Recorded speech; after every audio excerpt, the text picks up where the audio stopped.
Hello and welcome to this first video tutorial on the topic of price theory. These video tutorials will be split up into 4 parts. Part 1 will be an introduction into the topic of price theory and introducing you to some of the concepts that are important for this topic. Part 2 will look at demand and how we construct a demand curve. Part 3 will look at supply and how we construct a supply curve. And in part 4, we will look at equilibrium price and how demand and supply come together to determine the price of a product. So without further ado, let's get into it.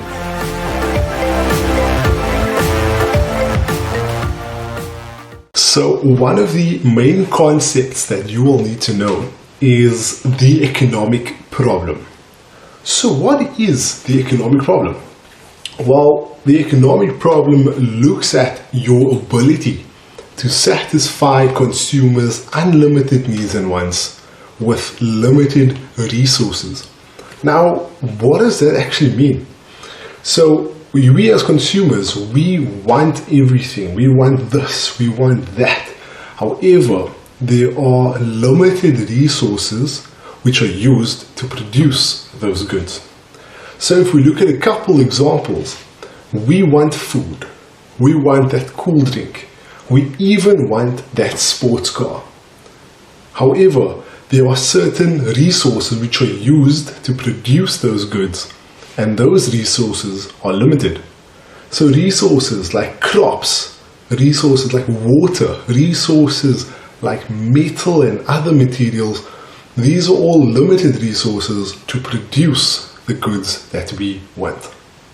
And one of the main limited resources for consumers is money and the access that we have to money. And it's because of the economic problem that all goods require a price to ensure that these limited resources are used efficiently. This will then bring us to the concept of price theory and how prices are determined. So a price of a good is determined by the relationship between the demand for that good and the supply of that good. So now let's break that down. What does demand mean?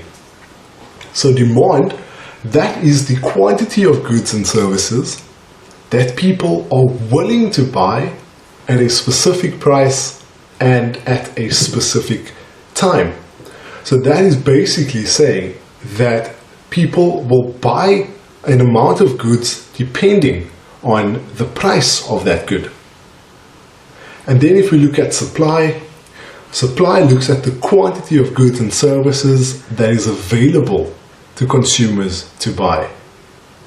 So if we go back to the concept of price theory, we could say that prices of goods and services are determined by the relationship between the amount of goods that people are wanting to buy and how much is available to them to buy.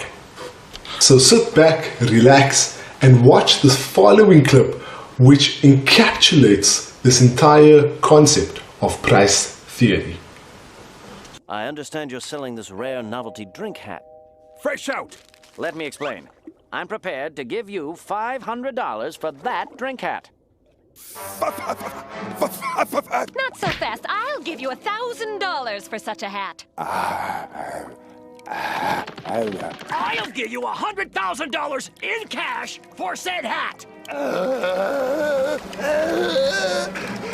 Sir, I'll give you $1 million for that hat! SpongeBob! $1 million! I've got $1 million! Well, you can't find bargains like that anymore, but when I first got into this... Oh, there you are! Well, I got it! The rare novelty soda drink hat! Let's start the bidding at $1 million! Hey, the poor sap's not kidding! Didn't you hear? They found a whole warehouse full of them! They're worthless!